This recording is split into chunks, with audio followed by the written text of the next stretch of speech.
ओम शांति। 12 फरवरी 2023 अव्यक्त बाप दादा के महावाक्य। ओरिजिनल डेट 16 दिसंबर 1993। सच्चे स्नेही बन एक बाप द्वारा सर्व संबंधों का साकार में अनुभव करो। आज विश्व स्नेही बाप दादा अपने अति स्नेही और सदा बाप के साथी व सहयोगी आत्माओं को देख रहे हैं। चारों ओर की सर्व ब्राह्मण आत्माएं स्नेही अवश्य हैं। स्नेह ने ब्राह्मण जीवन में परिवर्तन किया है। फिर भी स्नेही 3 प्रकार के हैं। एक हैं स्नेह करने वाले, दूसरे हैं स्नेह निभाने वाले और तीसरे हैं स्नेह में समाये हुए। समाना अर्थात समान बनना। स्नेह करने वाले कभी स्नेह करते हैं, लेकिन करते करते कभी स्नेह टूट जाता है, कभी जुट जाता है। इसलिए समय प्रति समय स्नेह जोड़ने में पुरुषार्थ करना पड़ता है, क्योंकि बाप के साथ साथ और कहाँ भी स्नेह, चाहे व्यक्ति से, चाहे प्रकृति के साधनों से, कहाँ भी संकल्प मात्र भी स्नेह जुटा हुआ है तो बाप से स्नेह करने वालों की लिस्ट में आ जाते हैं।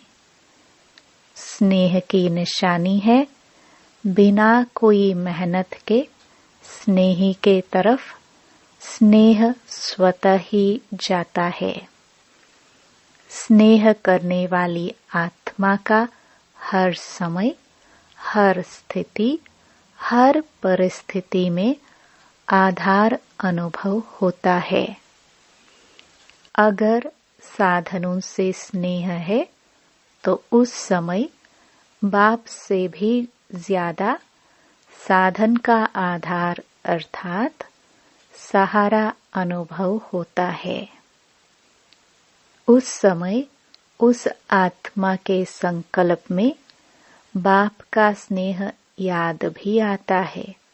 सोचते भी हैं कि बाप का स्नेह श्रेष्ठ है, लेकिन यह साधन व व्यक्ति का आधार भी आवश्यक है।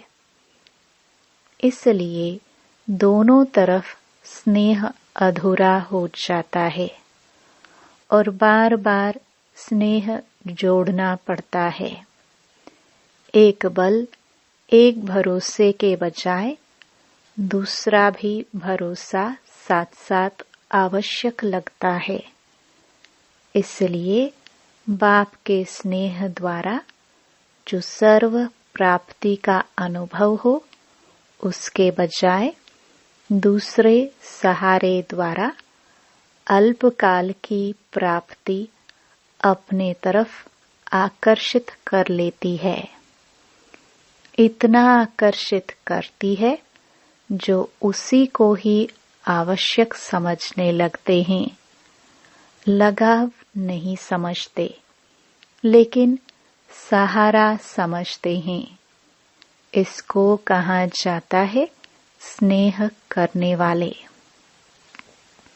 दूसरे हैं स्नेह निभाने वाले।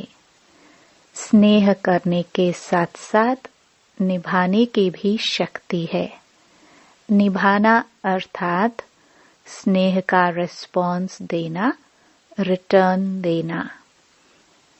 स्नेह का रिटर्न है जो स्नेही बाप बच्चों से श्रेष्ठ आशाएं रखते हैं, वो सर्व आशाएं प्रैक्टिकल में पूर्ण करना। तो निभाने वाले बहुत करके प्रैक्टिकल में करके दिखाते हैं, लेकिन सदा बाप समान अर्थात समाये हुए वो अनुभूति कभी होती है, कभी नहीं होती। फिर भी निभाने वाले समीप हैं, लेकिन समान नहीं है। निभाने वालों को निभाने के रिटर्न में पदम गुणा हिम्मत और उमंग उत्साह की मदद विशेष बाप द्वारा मिलती रहती है। तीसरे, जो स्नेह में समाये हुए हैं, उन आत्माओं के नयनों में, मुख में, संकल्प में, हर कर्म में सहज और स्वतः स्नेही बाप का साथ सदा ही अनुभव होता है। बाप उससे जुदा नहीं और वो बाप से जुदा नहीं। हर समय बाप के स्नेह के रिटर्न में प्राप्त हुई सर्व प्राप्तियों में संपन्न और संतुष्ट रहते हैं। इसलिए और किसी भी प्रकार का सहारा उन्हों को आकर्षित नहीं कर सकता, क्योंकि कोई न कोई अल्पकाल की प्राप्ति की आवश्यकता किसी और को सहारा बनाती है, अर्थात संपूर्ण स्नेह में अंतर डालती है। स्नेह में समाई हुई आत्माएं सदा सर्व प्राप्ति संपन्न होने के कारण सहज ही एक बाप दूसरा ना कोई इस अनुभूति में रहती हैं। तो स्नेही सभी हैं, लेकिन 3 प्रकार के हैं। अब अपने से पूछो, मैं कौन? अपने को तो जान सकते हैं ना। स्नेही है, तभी स्नेह के कारण ब्राह्मण जीवन में चल रहे हो, लेकिन स्नेह के साथ निभाने की शक्ति इसमें नंबरवार बन जाते हैं। स्नेह के साथ शक्ति भी आवश्यक है। जिसमें स्नेह और शक्ति दोनों का बैलेंस है, वही बाप समान बनता है। ऐसे समाई हुई आत्माओं का अनुभव यही होगा। बाप के स्नेह से दूर होना यह मुश्किल है। समाना सहज है, दूर होना मुश्किल है, क्योंकि समाई हुई आत्माओं के लिए एक बाप ही संसार है। संसार में आकर्षित करने वाले 2 ही बातें हैं, एक व्यक्ति का संबंध और दूसरा भिन्न भिन्न वैभवों व साधनों द्वारा प्राप्त होना। तो समाई हुई आत्मा के लिए सर्व संबंध के रस का अनुभव एक बाप द्वारा सदा ही होता है। सर्व प्राप्तियों का आधार एक बाप है, न कि वैभव व साधन। वैभव व साधन रचना है और बाप रचता है। जिसका आधार रचता है, उसको रचना द्वारा अल्पकाल के प्राप्ति का स्वप्न मात्र भी संकल्प नहीं हो सकता। बाप दादा को कभी कभी बच्चों की स्थिति को देख हंसी आती है, क्योंकि आश्चर्य तो कह नहीं सकते, फुल स्टॉप है। चलते चलते बीज को छोड़ टाल टालियों में आकर्षित हो जाते हैं। कोई आत्मा को आधार बना लेते हैं, कोई साधनों को आधार बना लेते हैं, क्योंकि बीज का रूप रंग शोभनीक नहीं होता और टाल टालियों का रूप रंग बड़ा शोभनीक होता है। देहधारी के संबंध का आधार देह भान में सहज अनुभव होता है और बाप का आधार देह भान से परे होने से अनुभव होता है।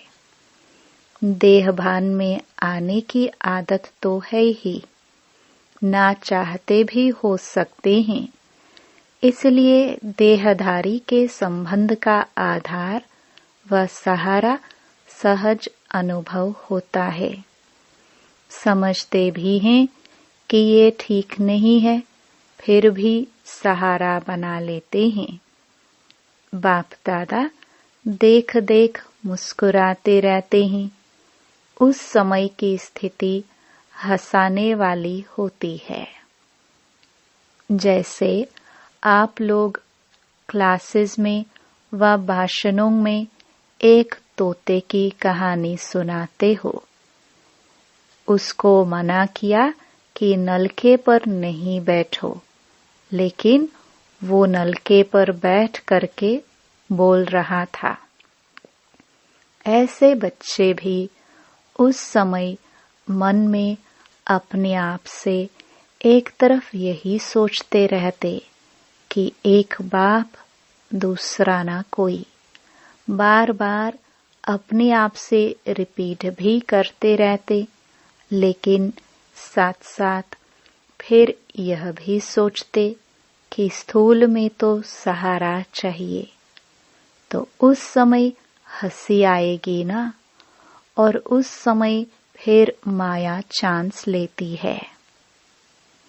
बुद्धि को ऐसा परिवर्तन करेगी जो झूठा सहारा ही सच्चा सहारा अनुभव होगा। जैसे आजकल झूठा सच्चे से भी अच्छा लगता है, ऐसे उस समय रॉन्ग राइट अनुभव होता है।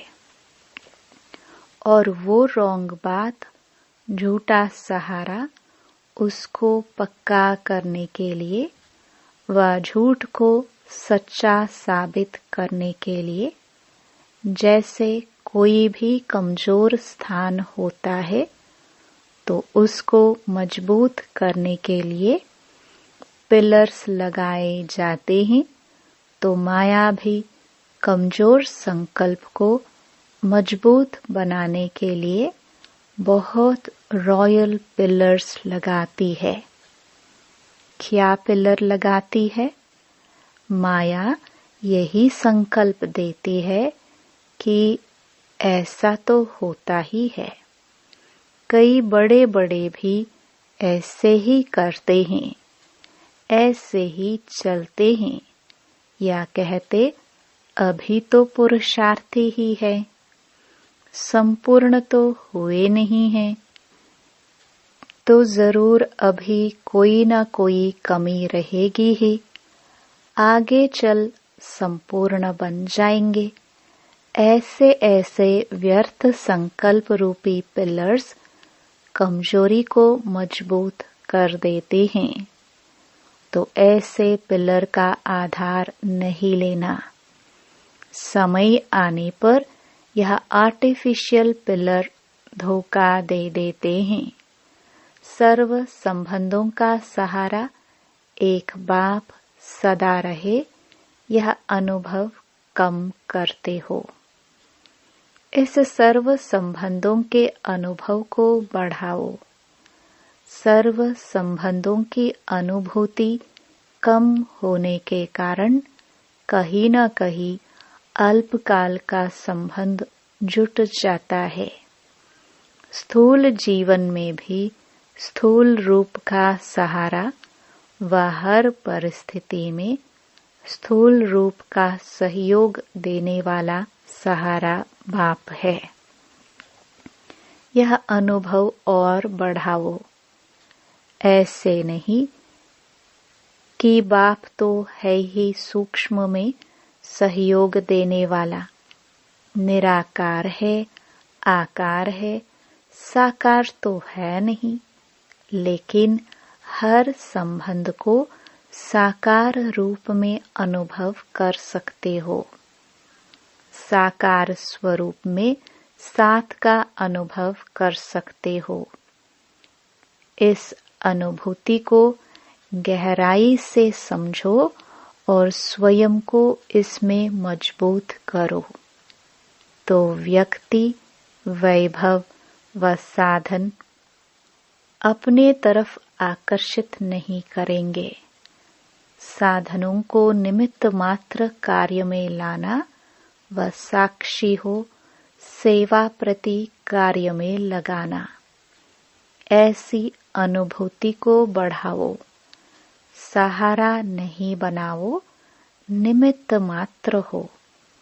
इसको कहा जाता है स्नेह में समाई हुई समान आत्मा। तो अपने से सोचना कि मैं कौन, समझा? अच्छा, सदा स्नेह में समाये हुए समान आत्माओं को, सदा एक बाप से सर्व संबंध का अनुभव करने वाली आत्माओं को, सदा एक बाप को आधार मूर्त सच्चा सहारा अनुभव करने वाली आत्माओं को, सदा सर्व प्राप्ति रचता बाप द्वारा अनुभव करने वाली आत्माओं को, सदा सहज स्वतः एक बल एक भरोसा अनुभव करने वाली सच्चे स्नेही आत्माओं को बाप दादा का याद प्यार और नमस्ते। दादियों से मुलाकात। सदा समाये हुए हैं या याद करने की मेहनत करनी पड़ती है?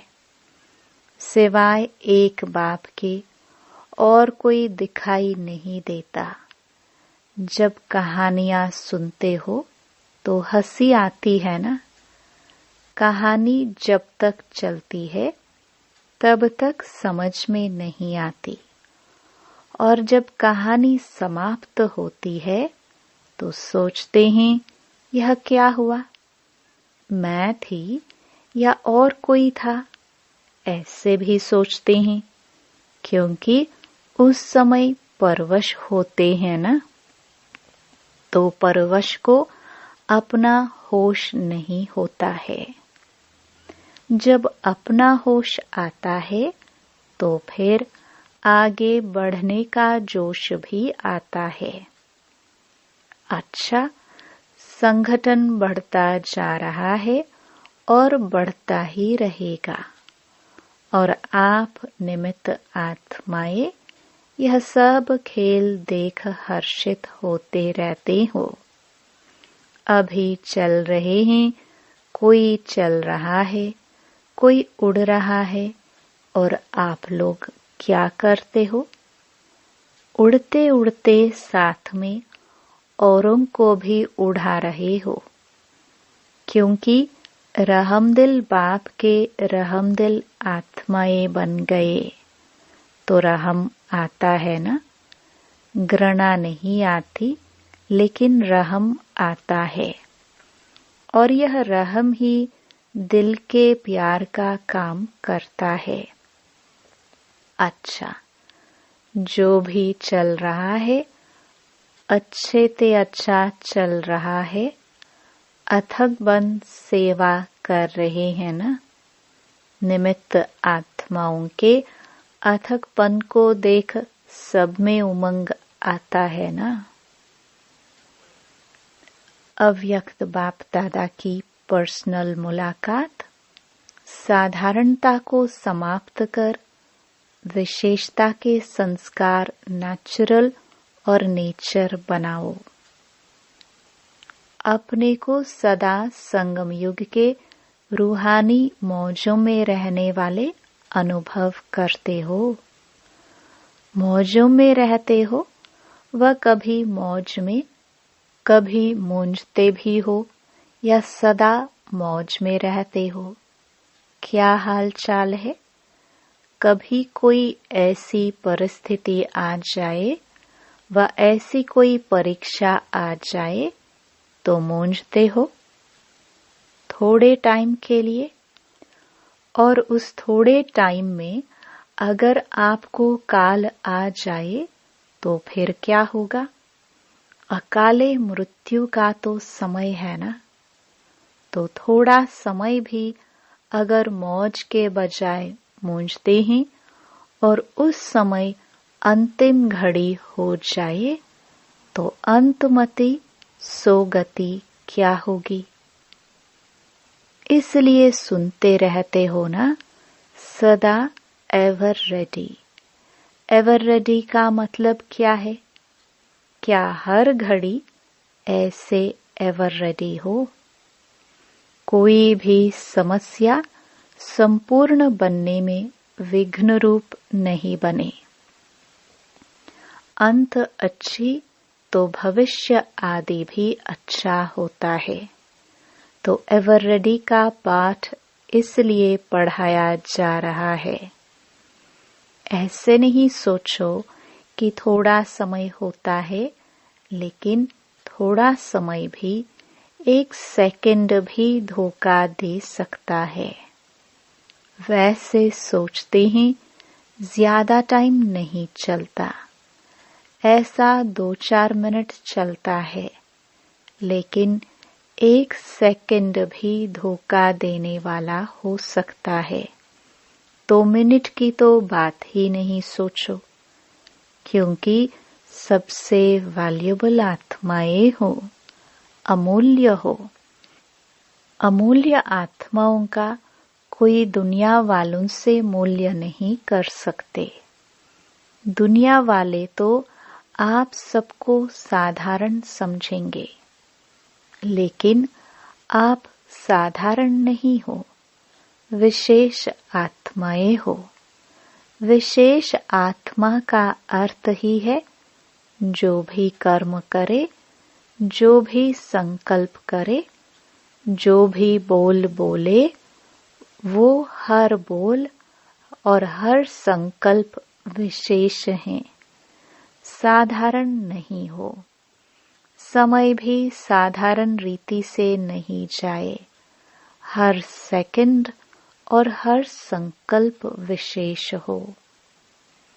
इसको कहा जाता है विशेष आत्मा। तो विशेष करते करते साधारण नहीं हो जाए, ये चेक करो। कई ऐसे सोचते हैं कि कोई गलती नहीं की, कोई पाप कर्म नहीं किया, कोई वाणी से भी ऐसा उल्टा सुल्टा शब्द नहीं बोला, लेकिन भविष्य और वर्तमान श्रेष्ठ बनाया। बुरा नहीं किया, लेकिन अच्छा किया। सिर्फ ये नहीं चेक करो कि बुरा नहीं किया, लेकिन बुरे की जगह पर अच्छे से अच्छा किया या साधारण हो गया। तो ऐसे साधारणता नहीं हो, श्रेष्ठता हो। नुकसान नहीं हुआ, लेकिन जमा हुआ, क्योंकि जमा का समय तो अभी है ना। अभी का जमा किया हुआ भविष्य अनेक जन्म खाते रहेंगे। तो जितना जमा होगा उतना ही खाएंगे ना। अगर कम जमा किया तो कम खाना पड़ेगा, अर्थात प्रारब्ध कम होगी। लेकिन लक्ष्य है श्रेष्ठ प्रारब्ध पाने का, या साधारण भी हो जाए तो कोई हर्जा नहीं। लेकिन लक्ष्य है श्रेष्ठ प्रारब्ध पाने का, या साधारण भी हो जाए तो कोई हर्जा नहीं। स्वर्ग में तो आ ही जाएंगे, दुख तो होगा नहीं। साधारण भी बने तो क्या हर्जा, हर्जा है या चलेगा। तो चेक करो कि हर सेकंड, हर संकल्प विशेष हो। जैसे आधा कल्प के देहभान का अभ्यास नेचुरली ना चाहते हुए भी चलता रहता है ना, देह अभिमान में आना नेचुरल हो गया है ना, ऐसे देही अभिमानी अवस्था नेचुरल और नेचर हो जाए तो जो नेचर होती है वह स्वतः ही अपना काम करती है। सोचना नहीं पड़ता है, बनाना नहीं पड़ता है, करना नहीं पड़ता है, लेकिन स्वतः हो ही जाती है। तो ऐसे विशेषता के संस्कार नेचर बन जाए और हर एक के दिल से निकले। ऐसे नहीं कि मेरी नेचर यह है, मेरी नेचर यह है नहीं। हर एक के मुख से, मन से यही निकले कि मेरी नेचर है ही विशेष आत्मा के विशेषता की। तो ऐसे है या मेहनत करनी पड़ती है। जो नेचर होती है उसमें मेहनत नहीं होती। किसी की नेचर रमणीक है तो स्वतः ही रमणीकता चलती रहती है ना, उसको पता भी नहीं पड़ेगा कि मैंने क्या किया। कोई कहेगा तो भी कहेंगे कि मैं क्या करूं, मेरी नेचर है। तो विशेषता की भी ऐसी नेचर हो जाए। कोई पूछे आपकी नेचर क्या है, तो सबके दिल से निकले कि हमारी नेचर है ही विशेषता की।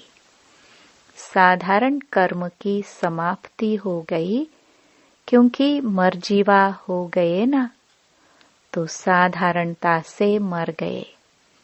विशेषता में जी रहे हैं, माना नया जन्म हो गया। तो साधारणता पास्ट जन्म के नेचर है, अभी की नहीं, क्योंकि नया जन्म ले लिया। तो नए जन्म की नेचर विशेषता है, ऐसे अनुभव हो। तो अभी क्या करेंगे? साधारणता की समाप्ति। संकल्प में भी साधारणता नहीं।